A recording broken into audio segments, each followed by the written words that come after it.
2 दिवसीय झारखंड दौरे पर आए भारत के मुख्य निर्वाचन आयुक्त ज्ञानेश कुमार ने देवघर और दुमका के बीएलओ से संवाद करते हुए कहा कि लोकतंत्र की मजबूती शुद्ध मतदाता सूची से ही संभव है। उन्होंने स्पष्ट किया कि मतदाता सूची में किसी भी गैर नागरिक का नाम संविधान के खिलाफ है। इसी उद्देश्य से देश के 12 राज्यों में स्पेशल इंटेंसिव रिवीजन SIR अभियान चलाया जा रहा है, जिसे जल्द ही पूरे देश में लागू किया जाएगा। मुख्य निर्वाचन आयुक्त ने बताया कि इस प्रक्रिया में दावा, आपत्ति और अपील का पूरा अवसर मिलेगा और बीएलओ को विशेष प्रशिक्षण दिया जाएगा। उन्होंने झारखंड के चुनावी प्रबंधन और प्रशासन की सराहना भी की।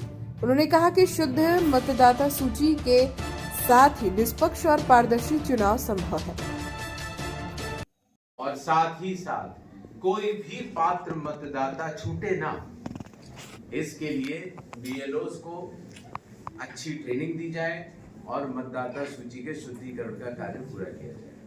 इन्हीं सारी बातों के साथ वैसे तो हम लोग मिलते रहे हैं, लेकिन इन्हीं सारी बातों के साथ एक बार फिर जोहार, जय भारत, जय। सर, झारखंड में कब होगा, अगर आप डेट्स अगर बता सकते?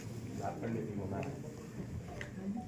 देखिए, अभी 12 राज्यों में सबसे पहले बिहार में SIR पूर्ण हुआ और उसके बाद वहां चुनाव भी हुए।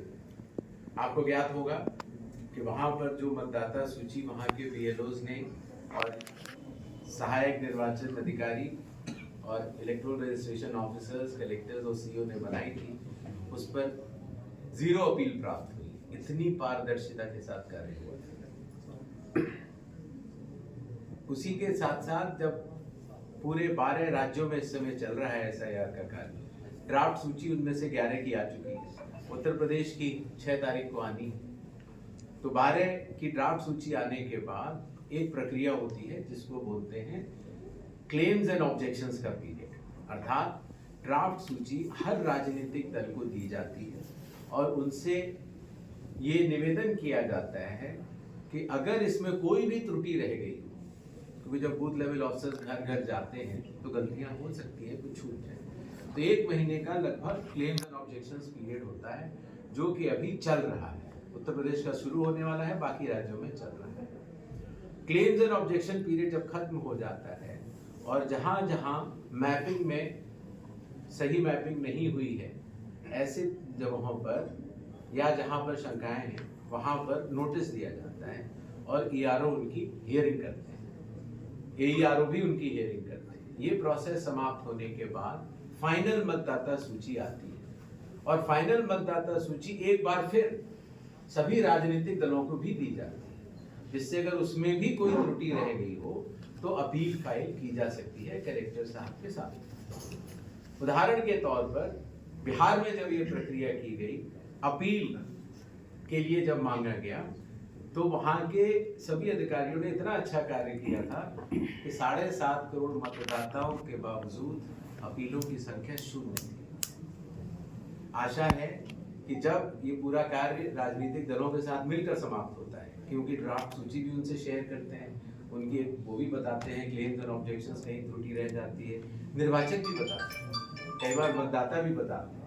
ये सारी क्लेम्स और ऑब्जेक्शंस खत्म हो जाते हैं, नोटिस की हियरिंग हो जाती है और उसके बाद जब फाइनल सूची निकलती है, तो फाइनल सूची पर भी जब अपील का समय समाप्त हो जाता है, तब माना जाता है कि मतदाता सूची शुद्धतम है।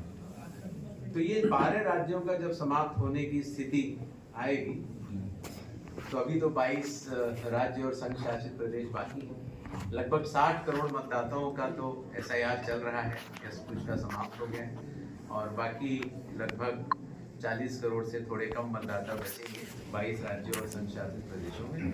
तो चुनाव आयोग उसका संयुक्त बैठ के निर्णय करेगा और तब बाकी जगहों पर SIR की प्रक्रिया शुरुआत होगी, जिसमें झारखंड भी शामिल है।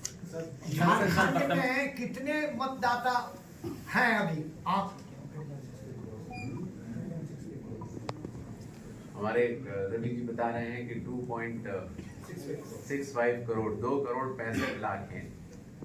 सर, वर्तमान में जहाँ सर बैठे हुए हैं, ये इलाका संथाल पटना का इलाका है और गृह मंत्रालय की रिपोर्ट के अनुसार कि संथाल पटना की डेमोग्राफी बदल गई है, कई बारी घुसपैठ हुए हैं। ऐसे में सर SIR कितना महत्वपूर्ण होगा इस इलाके के लिए?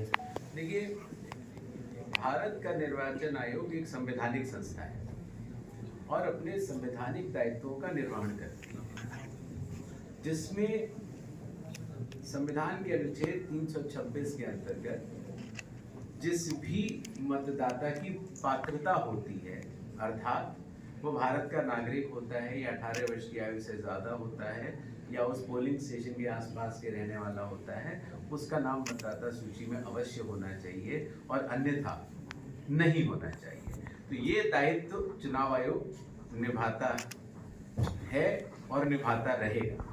सर, जीरो क्लेम होने बिहार में जीरो क्लेम होने के बावजूद भी कुछ राजनीतिक दल विरोध कर रहे हैं कि ये गलत है, इसको किस रूप में देखा जा रहा है? बिहार में क्लेम्स एंड ऑब्जेक्शन जीरो नहीं थे। क्लेम एंड ऑब्जेक्शन की परिधि एक महीने की होती है, उसमें लगभग 117 क्लेम्स और ऑब्जेक्शंस आए थे। 117 हटाने के लिए आए थे नाम और 10 बढ़ाने के लिए आए थे, तो 127 मान लें। उसके भी शुद्धिकरण के बाद, नोटिस के बाद, हियरिंग के शुद्धिकरण के बाद जब फाइनल सूची निकलती है तब अपीलों की संख्या 0 थी। सर, एक तकनीकी सवाल, आगामी चुनाव में AI की कितनी भागीदारी होगी सर, आर्टिफिशियल इंटेलिजेंस की? Last question.